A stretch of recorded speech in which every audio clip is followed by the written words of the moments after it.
Good day ladies and gentlemen! Welcome to another video na sasagot sa inyong mga G-Loan katanungan! At nakatanggap tayo ng katanungan mula kay Gumanad Kating.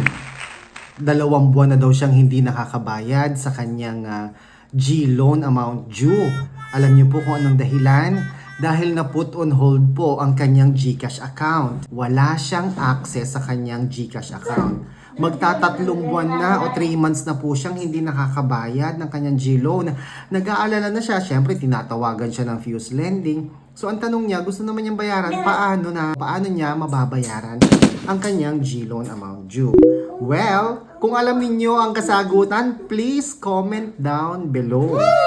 At kung kayo naman po ay G-Loan user, please click like and subscribe to this channel para sa kasagutan at para ma-update din po kayo. Sa tanong ni Gumanad Kating, ang pwede mong gawin para makabayad ka nang hindi mo ina-access ang iyong GCash app ay sa pamamagitan ng GCash app din ng ibang tao. Yes, ibang tao. Pwede mong hiramin ang GCash app ng iyong friend o mag-anak para mabayaran ang iyong G-Loan amount due. Paano? Sa pamamagitan ng Bills Pay. Ang Bills Pay ay matatagpuan sa iyong GCash dashboard. I-type mo dyan sa Bills Pay ang biller name na Fuse Lending.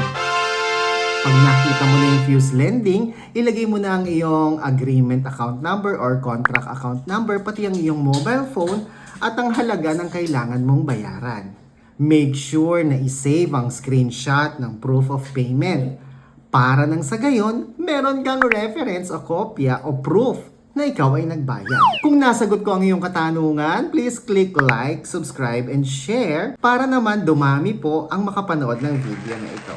Ako po si Chico at dahil dyan, narito naman ang mga shoutouts mula sa Facebook at sa YouTube. Enjoy the rest of the day and God bless po.